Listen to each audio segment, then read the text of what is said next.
Shalom Sobat Sarumpun Sabda, Sarumpurasun, kembali di dalam Sarumpun Sabda. Sobat Sarumpun, saya ingin melontarkan satu ajakan untuk kita semua, untuk kita tidak anti, untuk kita tidak terlalu mensakralkan istilah Tuhan, gitu ya. Jadi saya paham bahwa istilah Tuhan memang di budaya Timur, di budaya Asia maksud saya gitu ya, terutama di Indonesia, itu selalu disangkut pautkan dengan yang ilahi, dengan Allah. Padahal di budaya Barat sana, seperti misalkan Yunani gitu ya, itu kita tahu bahwa kurios, Tuhan gitu ya, itu dimaksudkan untuk master atau pemilik atau tuan dari seorang hamba. Nah, jadi perbedaan budaya antara budaya kita di Indonesia dengan budaya Barat gitu ya. Ini tentang istilah ketuhanan. Jadi makanya saya penting memberikan edukasi lewat konten ini bahwa kita jangan terlalu mensakralkan istilah Tuhan. Kita bisa memberikan bukti yang sah, bukti yang tidak bisa dibantahkan mengenai ketuhanan dari Yesus Kristus. Ya, karena saya ingin memberikan bukti ini berdasarkan genealogi atau pohon keturunan asal-usul dari Yesus Kristus sendiri, sehingga bisa tidak terbantahkan. Ini menjadi catatan turun-temurun yang akhirnya juga diakui oleh Yudaisme atau orang Yahudi, bahwa memang Yesus Kristus itu pernah eksis di dunia ini, dan dia memang adalah keturunan dari Israel. Yang pertama, saya tidak akan terlalu mengakar jauh, tetapi saya ingin melihat dari beberapa poin di dalam sabda Allah. Ya, jadi yang pertama, kita tahu bahwa Tuhan Yahweh, ya Tuhannya orang Kristen, Tuhannya di dalam Yahudi percaya gitu ya, bahwa dia menjanjikan akan ada dua ya anak atau dua keturunan dari Ishak dan juga Ribka. Saya akan bacakan ayatnya di dalam Kejadian 25 ayat 23. Firman Tuhan kepadanya atau firman Yahweh kepada Ishak dan Ribka ya, dua bangsa ada dalam kandunganmu, dan dua suku bangsa akan berpencar dari dalam rahimmu. Suku bangsa yang satu akan lebih kuat dari yang lain, dan anak yang tua akan menjadi hamba kepada anak yang muda. Siapa anak yang tua? Tentu adalah Esau, dan anak yang muda adalah Yakub. Kita perhatikan di sana ada kata hamba.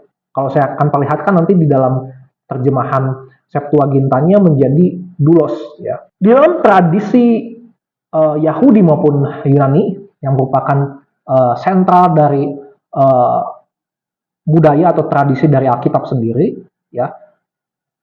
Pertama, di dalam tradisi Yahudi, kata hamba itu dikenal dengan akar kata ebed ya.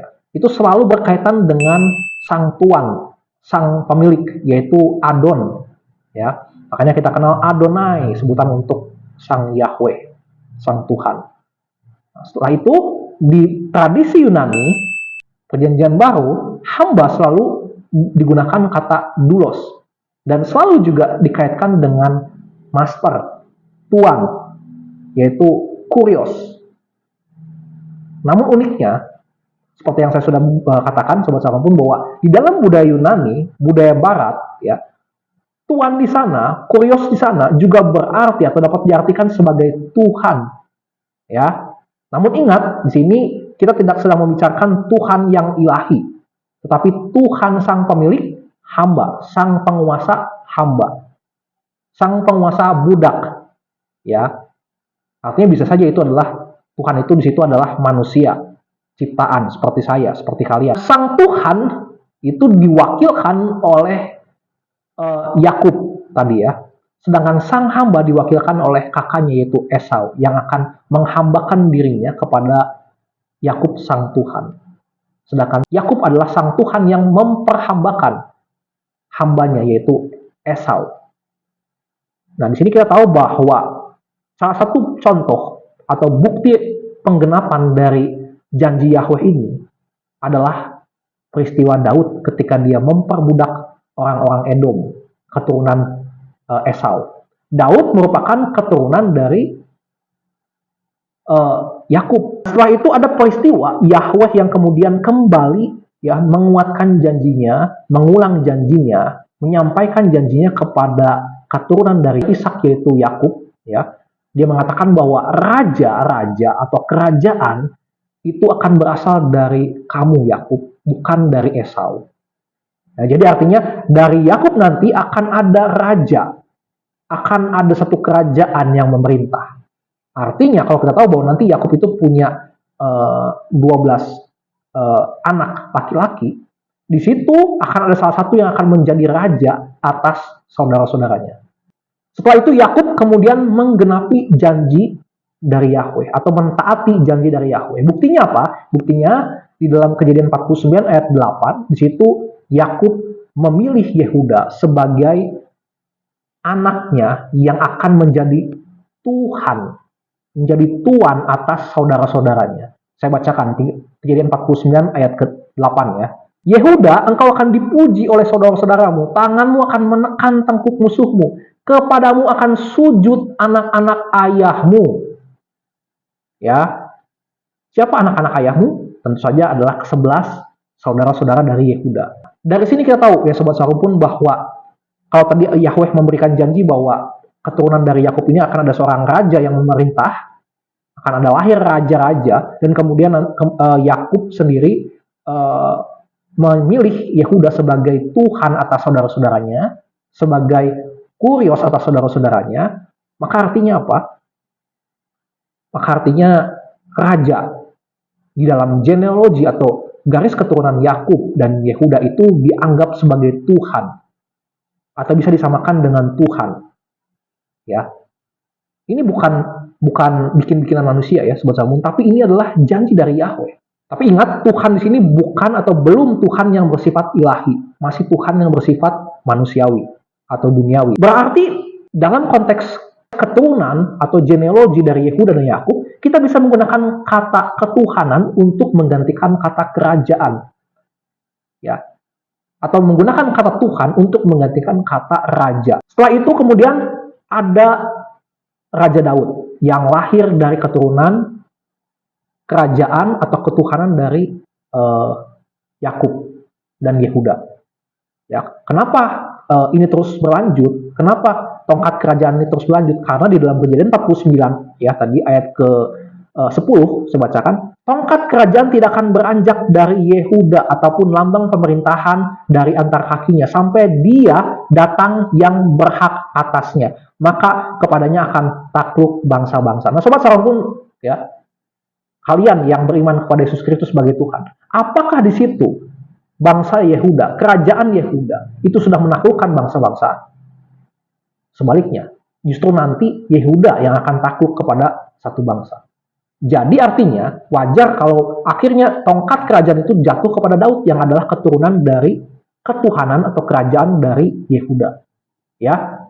Nah, uniknya Yahweh kembali menjanjikan hal ini kepada Raja Daud. Dia mengatakan bahwa nanti anak Daud yaitu Salomo itu akan diberikan tahta yang kokoh selama-lamanya. Bahkan dari Salomo juga nanti keturunan-keturunannya akan mendapatkan juga tahta yang kokoh selama-lamanya. Ya, artinya apakah ini berbicara tentang literal bahwa benar bahwa memang nanti Salomo benar-benar punya usia yang kekal, usia yang tidak akan terbatas? Kan enggak ya? Kita tahu bahwa Salomo dan kerajaan raja-raja di kerajaan Yehuda itu nanti akan tamat, akan binasa, akan menemui ajalnya, tidak kokoh. Bahkan kerajaan Yehuda itu nanti akan jatuh dan hancur di bawah tekanan bangsa-bangsa lain, di bawah penjajahan bangsa-bangsa lain, termasuk penjajahan dari Romawi dan Yunani. Yahweh dengan jelas mengatakan bahwa sosok yang menjadi raja yang kekal nanti itu akan dijadikan sebagai anaknya dan dia sebagai bapaknya. Ya, jadi Daud dan Salomo ini ya digunakan oleh Yahweh sebagai simbol atau penggambaran dari sosok Tuhan atau sosok raja yang kelak punya tahta yang kekal selama-lamanya. Jelas ya Sobat Sarumpun ya. Nah, kemudian selanjutnya karena belum juga lahir Tuhan yang kemudian memerintah selama-lamanya, ya bahkan kerajaan Yehuda akhirnya tamat ya, dibuang ke Babel, maka kemudian Daniel di dalam masa pembuangan, dia mendapatkan visi kembali dari Yahweh.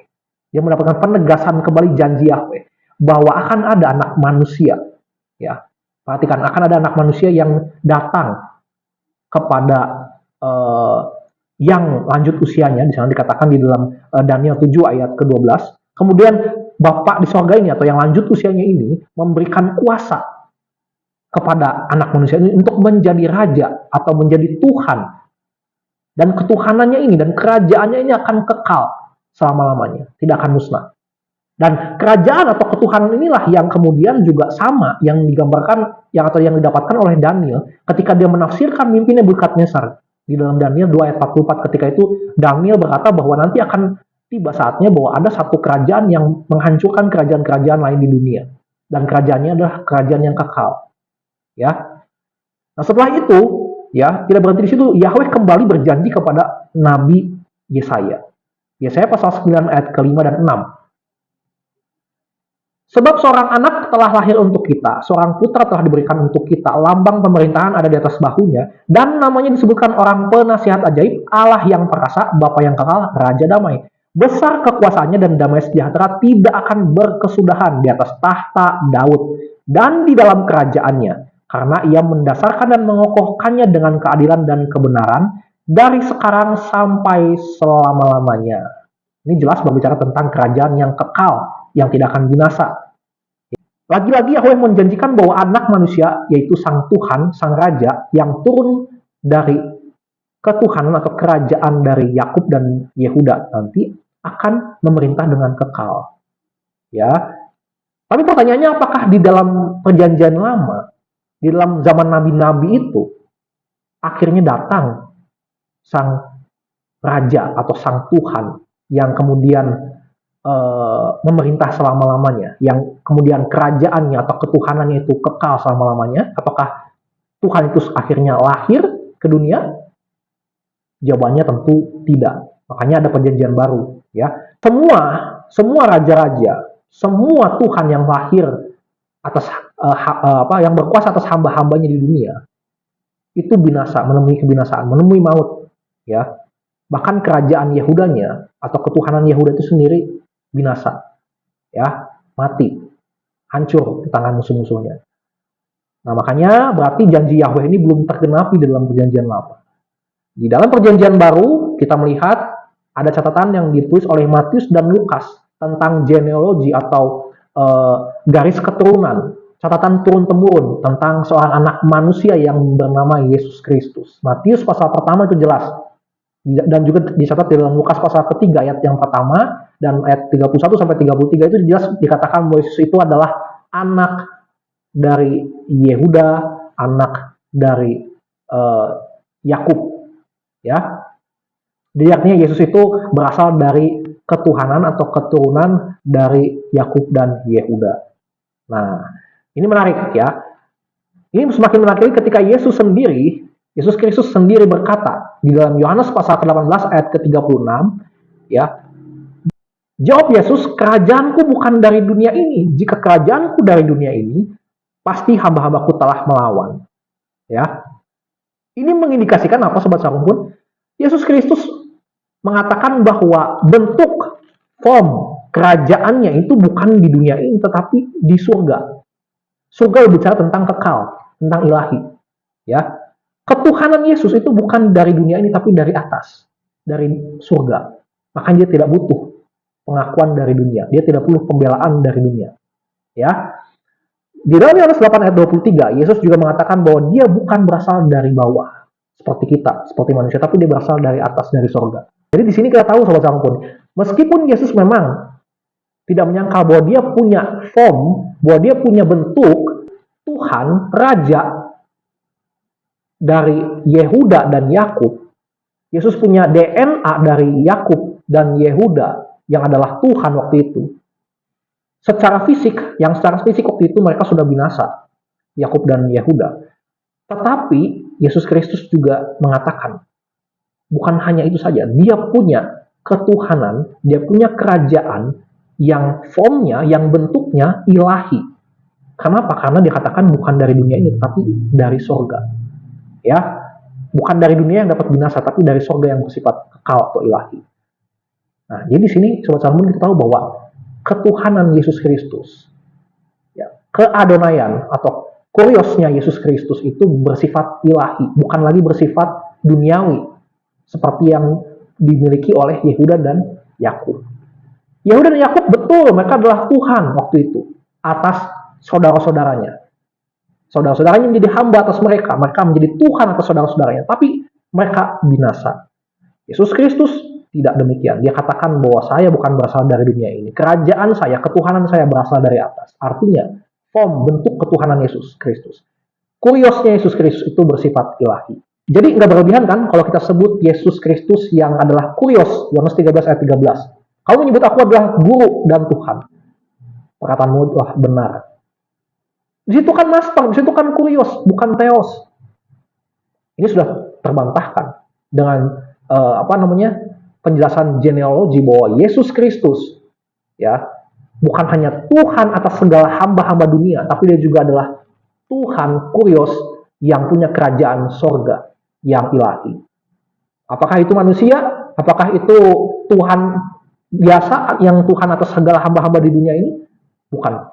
Tapi itulah Tuhan dari segala Tuhan yang ada di dunia. Nah, setelah itu, karya yang terbesar, tentu saja ketika Tuhan Yesus mati dan dia bangkit naik ke surga. Ini adalah puncak ketika Tuhan Yesus akhirnya telah mengalahkan kerajaan maut. Nah, kerajaan maut ini lihat di dalam Wahyu 1 ayat 18. Aku telah mati, namun lihatlah, aku hidup sampai selama-lamanya. Ini perkataan Tuhan Yesus kepada Yohanes ya. Dan aku memegang segala kunci maut dan kerajaan maut. Perhatikan, aku memegang segala kunci maut dan kerajaan maut. Kerajaan maut ini adalah kerajaan yang mengalahkan kerajaan-kerajaan di dunia, sobat pun.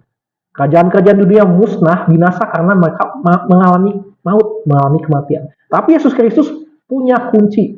Dia berkuasa atas kerajaan maut. Setelah itu bahkan Yesus Kristus pernah mengatakan bahwa Yesus Kristus juga yang sebagai anak manusia nanti akan datang kembali sebagai Tuhan, sebagai Raja yang memerintah di sorga. Ya, kapan itu? Yaitu ketika dia datang kembali ke dunia ini.